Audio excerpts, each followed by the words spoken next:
आज हम बात करेंगे प्रधानमंत्री के बारे में और उससे जुड़े जो अनुच्छेद हैं उनके बारे में चर्चा करते हैं। संविधान द्वारा जो संसदीय व्यवस्था प्रदान की गई है उसमें राष्ट्रपति केवल नाम मात्र का कार्यकारी प्रमुख होता है, जबकि वास्तविक कार्यकारी शक्तियां जो होती हैं वो प्रधानमंत्री में निहित होती हैं। दूसरे शब्दों में हम कह सकते हैं कि राष्ट्रपति राज्य का प्रमुख होता है, जबकि प्रधानमंत्री जो होता है वो सरकार का प्रमुख होता है। इस तरह सभी वास्तविक कार्यकारी शक्तियां प्रधानमंत्री में निहित होती हैं। आज हम प्रधानमंत्री के बारे में पहले पूरी जानकारी ले लेते हैं, इसके बाद हम इसके जो अनुच्छेद हैं, जुड़े अनुच्छेद हैं, उसके बारे में एक एक करके चर्चा करते हैं। सबसे पहले कहा गया भारत के प्रधानमंत्री की नियुक्ति राष्ट्रपति द्वारा की जाती है। अनुच्छेद 75 में केवल इतना ही कहा गया है कि राष्ट्रपति प्रधानमंत्री की नियुक्ति करेगा और राष्ट्रपति सामान्यतः उसी व्यक्ति को इस पद पर नियुक्त करता है, मतलब प्रधानमंत्री उसी व्यक्ति को नियुक्त करता है जिसे लोकसभा में बहुमत प्राप्त हो, मतलब बहुमत सदस्यों का समर्थन प्राप्त हो।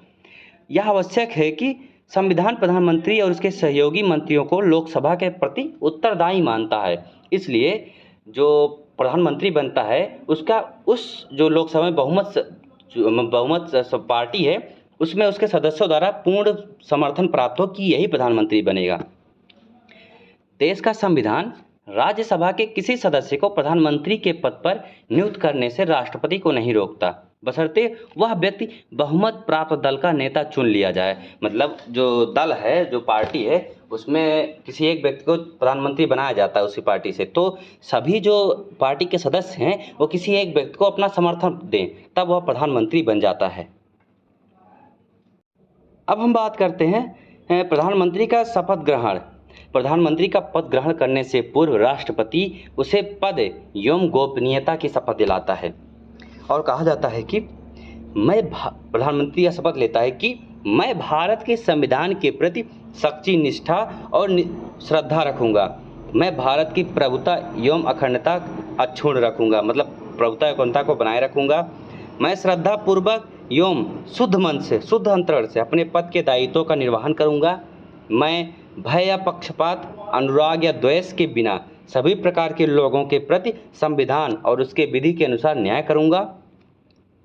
और गोपनीयता की शपथ इस प्रकार दिलाते हैं कि मैं ईश्वर की शपथ लेता हूं कि जो विषय मेरे विचार के लिए लाया जाएगा अथवा मुझे ज्ञात होगा उसे किसी व्यक्ति या व्यक्तियों को तब तक के सिवाय जब तक कि ऐसे मंत्री के रूप में अपने कर्तव्यों के सम्यक निर्वहन के लिए ऐसा अपेक्षित हो, मैं प्रत्यक्ष या अप्रत्यक्ष रूप से संसूचित या प्रकट नहीं करूंगा। मतलब जो भी मतलब जो भी सीक्रेट चीज़ होती हैं, जो भी सीक्रेट बात होती है, वह अपने पास तक ही सीमित रखता है, वह एक दायरे तक ही सीमित रखता है। वह इस शपथ में या इसी बात की वह शपथ लेता है कि वह अपने सीमित दायरे में ही रखेगा उस सीक्रेट बात को। अब हम जानते हैं प्रधानमंत्री के वेतन व भत्ते। प्रधानमंत्री के वेतन व भत्ते संसद द्वारा समय समय पर निर्धारित किए जाते हैं। वह संसद सदस्य को प्राप्त होने वाले वेतन व भत्ते प्राप्त करता, जो संसद के सदस्य वेतन व भत्ते प्राप्त करते हैं वह प्रधानमंत्री को भी दिया जाता है। हम इसके बारे में चर्चा संसद में करेंगे। प्रधानमंत्री के कार्य। यद्यपि संविधान प्रधानमंत्री को विशिष्ट स्थिति प्रदान करता है, लेकिन उसके अधिकारों तथा कार्यों का उल्लेख स्पष्ट रूप से नहीं करा है। परंतु संविधान के विभिन्न प्रावधानों से इस बारे में कुछ अभिप्राय इस प्रकार निकाल सकते हैं कि प्रधानमंत्री मंत्रियों के चयन और उनमें विभाग जो होते हैं उनके विभागों के वितरण के बारे में राष्ट्रपति को परामर्श देता है। यदि संघ सरकार के सारे कार्यपालक अधिकार राष्ट्रपति में निहित होते हैं, तथापि वास्तव में प्रधानमंत्री तथा उसकी मंत्रिपरिषद द्वारा ही उनका प्रयोग होता है। प्रधानमंत्री विभिन्न मंत्रियों के लिए कार्य तय करेंगे, उन्हें सौंपता है, जो मतलब मंत्रियों को जो कार्य सौंपता है उन्हें वो तय करता है। मंत्रिपरिषद की बैठकों की अध्यक्षता करता है। मंत्रिपरिषद का अध्यक्ष होने के नाते मंत्रिपरिषद पर प्रधानमंत्री का ही नियंत्रण होता है और उसके निर्णय को प्रभावित करने में सर्वाधिक शक्तिशाली स्थिति में रहता है प्रधानमंत्री। ही मंत्रियों की नियुक्ति करते हैं। सबसे पहले वह प्रधानमंत्री को नियुक्त करता है, जो बहुमत दल से नेता चुना जाता है, लीडर चुना जाता है। फिर प्रधानमंत्री की सलाह पर, मतलब प्रधानमंत्री सलाह देता है राष्ट्रपति को कि ये मंत्री को यह पद दिया जाए, यह विभाग दिया जाता है। वह राष्ट्रपति उस मंत्री को वह विभाग मतलब सौंपता है। प्रधानमंत्री जो होता है वह राष्ट्रपति और मंत्रिपरिषद के बीच की कड़ी का कार्य करता है तथा विभिन्न विभागों और मंत्रियों की नीतियों का समन्वय करता है। वह देश की आंतरिक और विदेशी नीतियों को दिशा देता है तथा सभी विभागों पर नज़र रखता है। सभी विभाग जो होते हैं उन पर नज़र रखता है। वह किसी मंत्री से त्याग पत्र देने के लिए कह सकता है। वह लोकसभा का नेता और सरकार का प्रमुख प्रवक्ता होता है। मतलब वह जो भारत को रिप्रेजेंट करता है। प्रधानमंत्री से परामर्श करके लोकसभा अध्यक्ष सदन की कार्यसूची तय करता है। इसके अतिरिक्त वह कई महत्वपूर्ण कार्य करता है, जैसे वह योजना आयोग एवं राष्ट्रीय विकास परिषद का भी अध्यक्ष होता है। ऐसे कई कई बड़े बड़े जो विभाग होते हैं वह उनका अध्यक्ष भी होता है प्रधानमंत्री। अब हम बात करते हैं प्रधानमंत्री का कार्यकाल। प्रधानमंत्री राष्ट्रपति के प्रसाद पर्यंत अपने पद पर बना रहता है। सामान्यतः राष्ट्रपति स्वेच्छा से प्रधानमंत्री को पद से नहीं हटा सकता, क्योंकि राष्ट्रपति स्वयं परंपरा के अनुसार लोकसभा में बहुमत प्राप्त दल के नेता को प्रधानमंत्री नियुक्त करता है। सामान्यतः प्रधानमंत्री नई लोकसभा के चुनाव होने तक पद धारण करता है। यहाँ तक कि लोकसभा का भंग कर दिए जाने पर भी राष्ट्रपति प्रधानमंत्री से कह सकता है कि नई लोकसभा के चुने जाने तक वह पद पर कार्य करता रहे। कुल मिला के प्रधानमंत्री का कार्यकाल 5 साल के लिए होता है, क्योंकि 5 साल के बाद ही नई लोकसभा का चुनाव होता है। इसके बीच अगर भंग भी हो जाता है तो राष्ट्रपति अगर चाहे तो उसी व्यक्ति को प्रधानमंत्री तब तक बनाए रख सकता है जब तक नई लोकसभा का चुनाव नहीं हो जाए। अब हम बात करते हैं अनुच्छेद को लेकर के।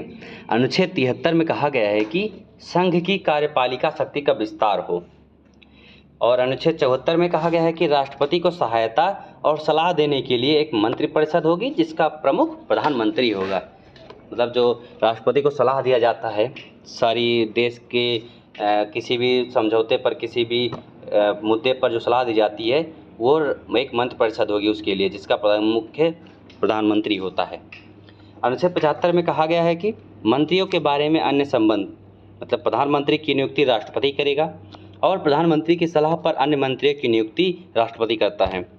मंत्री राष्ट्रपति के प्रसाद पर्यंत बने रहेंगे।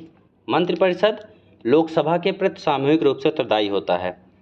मतलब जो राष्ट्रपति के प्रसाद पर बने रहने का मतलब है जब तक लोकसभा सत्ता में है तब तक लोकसभा का जो जिस पार्टी सत्ता में होती है, लोकसभा में होती है, बहुमत में होती है, वही तब तक वह कार्यकाल उसका बना रहता है, नहीं तो भंग हो जाता है। प्रसाद पर्यंत बने रहते हैं। मंत्री लोकसभा के प्रति सामूहिक रूप से उत्तरदायी होता है। मतलब जो मंत्रिपरिषद होता है, प्रधानमंत्री और उसके जो मंत्रीगण होते हैं लोकसभा के प्रति उत्तरदायी होते हैं। और हम बात करते हैं अनुच्छेद 76, भारत का महान्यायवादी। भारत का महान्यायवादी देश का सर्वोच्च कानून अधिकारी होता है। इसकी नियुक्ति राष्ट्रपति करता है।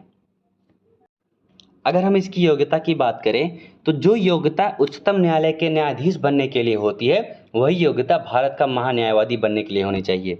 और वह इस प्रकार है कि वह भारत का नागरिक हो, वह उच्च न्यायालय के न्यायाधीश के रूप में कम से कम 5 वर्ष का अनुभव हो, वह किसी उच्च न्यायालय में वकालत का 10 वर्षों का अनुभव हो, या राष्ट्रपति के मतानुसार वह न्यायिक मामलों का एक योग्य व्यक्ति हो, तब उसके लिए ये योग्यता रखी गई है। और महान्यायवादी का कार्यकाल निश्चित नहीं है। भारत का महान्यायवादी को हटाने के लिए कोई संविधान में कोई भी मूल व्यवस्था नहीं दी गई है। वह राष्ट्रपति के प्रसाद पर्यंत रहता है। वह राष्ट्रपति को कभी भी अपना त्यागपत्र सौंपकर पदमुक्त हो सकता है, परंतु यह परंपरा रही है कि जब सरकार त्यागपत्र दे दे या उसे बदल दिया जाए, जब सरकार बदल जाती है तो उसे त्यागपत्र देना होता है, क्योंकि उसकी नियुक्ति ही सरकार की सिफारिश से ही होती है। हम बात करते हैं भारत के महान्यायवादी के कर्तव्य। भारत सरकार को विधि संबंधी ऐसे विषयों पर सलाह देता है जो राष्ट्रपति द्वारा सौंपे गए हों।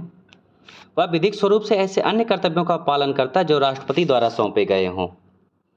संविधान या किसी अन्य विधि द्वारा प्रदान किए गए कृत्यों का निर्वहन करता है।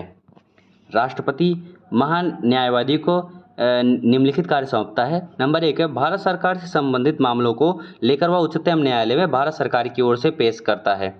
संविधान के अनुच्छेद 143 के तहत राष्ट्रपति के द्वारा उच्चतम न्यायालय में भारत सरकार का प्रतिनिधित्व करता है। सरकार से संबंधित किसी मामले में उच्च न्यायालय में सुनवाई का इसको अधिकार है। या इस तरह से यह महान्यायवादी के कर्तव्य हैं कि वह सरकार से संबंधित किसी भी मामले को लेकर के उच्चतम न्यायालय में सुनवाई करता है। मतलब एक तरह से वह इसका वकील होता है। वह भारत सरकार से संबंधित किसी मामले को लेकर उच्चतम न्यायालय में भारत सरकार की तरफ से पेश करता है। ऐसे ऐसे कार्य राष्ट्रपति के अधीन वह महान्यायवादी का कर्तव्य होता है। इसके अलावा महान्यायवादी की कुछ सीमाएं हैं ताकि उसके कर्तव्यों के तहत किसी तरह का संघर्ष जटिलता ना रहे। सबसे पहले वह भारत सरकार के खिलाफ कोई सलाह या विश्लेषण नहीं कर सकता है। जिस मामले में उसे भारत सरकार की ओर से पेश होना है वह उस पर कोई टिप्पणी नहीं कर सकता है। बिना भारत सरकार की अनुमति के वह किसी आपराधिक मामले में व्यक्ति का बचाव नहीं कर सकता है। बिना भारत सरकार की अनुमति के वह किसी परिषद या कंपनी के निदेशक का पद ग्रहण नहीं कर सकता है। मतलब सबसे पहली बात, वह कुल मिला के वह जिस उस समय रहता जिस भारत सरकार जो उस समय रहती है उसी की तरफ से वह बोलेगा। ना तो उसके खिलाफ कोई सलाह दे सकता है, ना ही उसके कुछ भी जो मामले होते हैं उस पर कोई टिप्पणी भी नहीं कर सकता है, ना ही कोई कमेंट कर सकता है। वह उससे जुड़े जो आपराधिक मामले होते हैं भारत सरकार की अनुमति के बिना किसी व्यक्ति का बचाव भी नहीं कर सकता है। और वह इस पद को जो अलावा किसी और परिषद या कंपनी के निदेशक का पद भी नहीं ग्रहण कर सकता है। और पांचवा, जब तक कि विधि एवं न्याय मंत्रालय वैधानिक मामले विभाग के माध्यम से इस आशय का कोई प्रस्ताव या संदर्भ उसे प्रेषित नहीं किया जाता और भारत सरकार के किसी मंत्रालय, विभाग या सार्वजनिक उपक्रम या वैधानिक संगठन को अपनी सलाह नहीं देगा। कुल मिला के यह है कि जब तक उसे कहा नहीं जाता तब तक वह किसी को भी अपनी सलाह नहीं दे सकता है। हालांकि महान्यायवादी सरकार का पूर्णकालिक वकील नहीं है, वह एक सरकारी कर्मी की श्रेणी में नहीं आता, इसलिए उसे निजी विधिक कार्यवाही से रोका नहीं जा सकता है।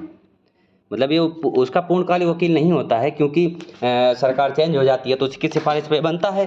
तो जब दूसरी सरकार आती है दूसरा वो महान्यायवादी चुना जाता है, दूसरा महान्यायवादी उसी की सरकार की सिफारिश से चुना जाता है। तो इसलिए कहा गया वह पूर्णकालिक वकील नहीं होता है, वह अपनी निजी विधिक कार्यवाही से उसे कोई भी रोक नहीं सकता है। और अनुच्छेद 77 में कहा गया है कि भारत सरकार के कार्य का संचालन कैसे होगा, इन सब की चीज़ों के बारे में जानकारी दी गई है। और अनुच्छेद 78 में कहा गया है कि राष्ट्रपति को जानकारी देने आदि के संबंधी प्रधानमंत्री के कर्तव्य हैं। मतलब जो राष्ट्रपति को जो सारी जानकारी दी जाती है किसी भी बात, किसी मुद्दे को लेकर के, किसी भी कार्यवाही को लेकर के, वो सभी प्रधानमंत्री के कर्तव्य हैं कि वह राष्ट्रपति को जानकारी दे। और आज की क्लास हम यहीं समाप्त करते हैं, मिलते हैं अगली क्लास में।